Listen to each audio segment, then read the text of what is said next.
જય શ્રી કૃષ્ણ। હું અસ્મિતા દરજી વડોદરાથી તમારું સ્વાગત છે મારી દેવીની કિચનમાં। આજે આપણે બનાવવા જઈ રહ્યા છીએ સોવાની ભાજી મગની દાળવાળી। જેના માટે મેં 1 કલાક પહેલાં મગની દાળ ધોઈને પલાળી લીધેલી। તે હવે સરસ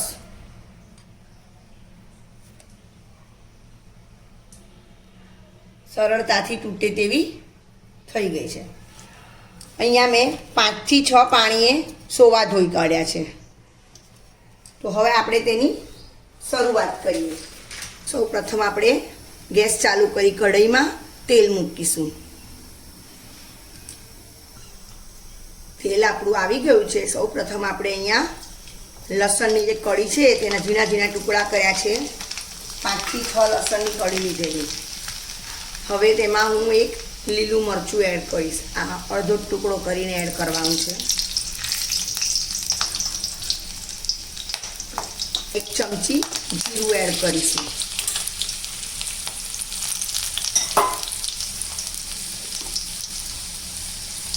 જીરું સરસ તતડી ગયું છે। હવે આપણે તેમાં લીલું લસણ એડ કરીશું। ગેસ ધીરો કરી અને આપણે આને સરસ હલાવી દેવાનું છે।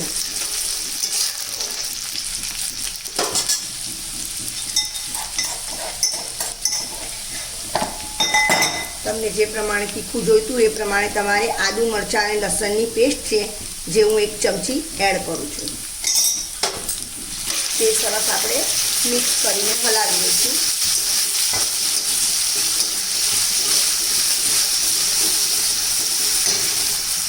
હવે આપણી પેસ્ટ બળી ના જાય તેના માટે હું 1 ચમચી જેટલું એમાં પાણી એડ કરી દીધું।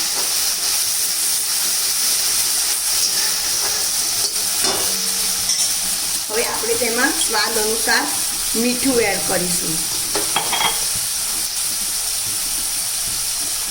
અડધી ચમચી હળદર એડ કરીશું।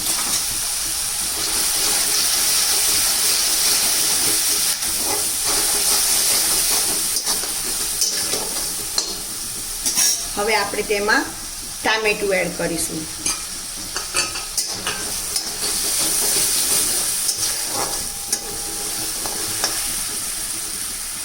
અહીંયા આપણે શેકાવા દઈશું। ટામેટા પણ થોડા આપણે સિજવા દઈશું।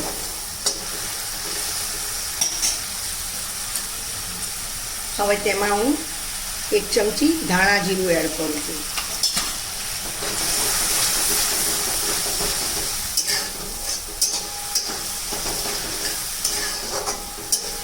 મસાલો આપણો સરસ મિક્સ થઈ ગયો છે। હવે તેમાં મેં અડધી વાડકી મગની દાળ પલાળેલી તે એડ કરું છું।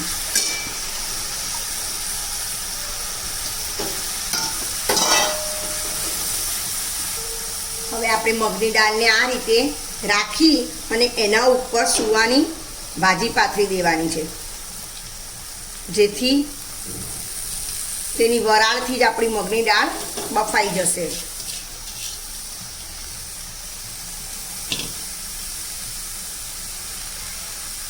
તે ભાજીને સીજવા માટે જોઈતા પ્રમાણમાં પાણી એડ કરીશું।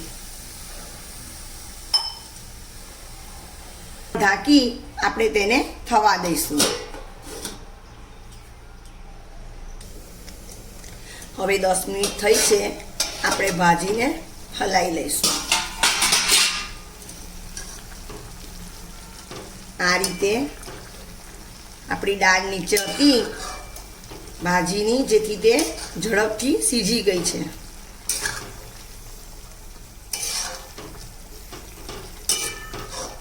હવે આપણે તેને હજી થોડી વાર થવા દઈશું, બીજી 5-10 મિનિટ।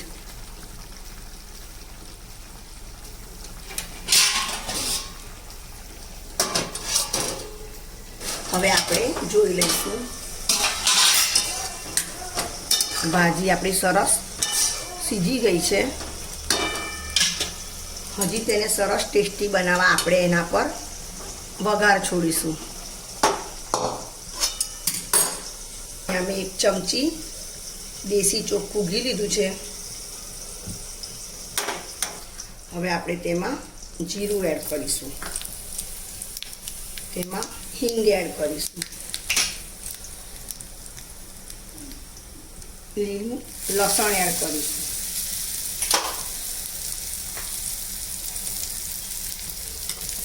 હવે તેમાં આપણે લાલ મરચું એડ કરીશું,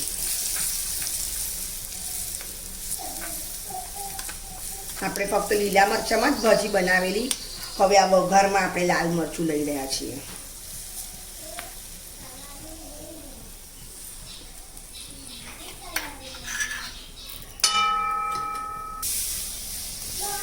હવે આપણે તેમાં પાણી એડ કરી દીધું છે, જેથી આપણું વઘારિયાનું મસાલો સરસ ભાજીમાં આવી જાય.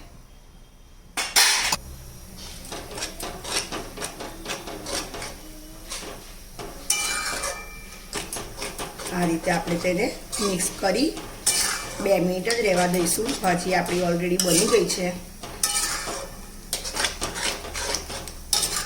વઘારમાં દેશી ઘી છે, તેથી ભાજી ટેસ્ટમાં ખૂબ જ સરસ લાગશે.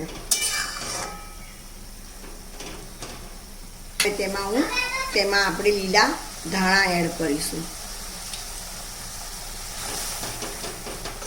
આપણી આ સોવાની ભાજી મગની દાળવાળી, તમને રસાવાળી કરવી હોય તો બની શકે. તમે કઈ રીતે ખાવાની પસંદ કરો છો?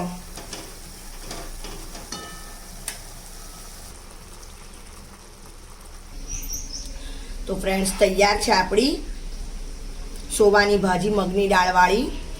તો તમને મારી આ રેસીપી કેવી લાગી તે કમેન્ટ કરીને મને જણાવજો. મારી વિડીયોને લાઈક કરજો, શેર કરજો, બેલ આઇકનનું બટન દબાવવાનું ભૂલતા નહીં. ચાલો મળીશું ફોર આ નેક્સ્ટ વિડીયોમાં. Thank you for watching.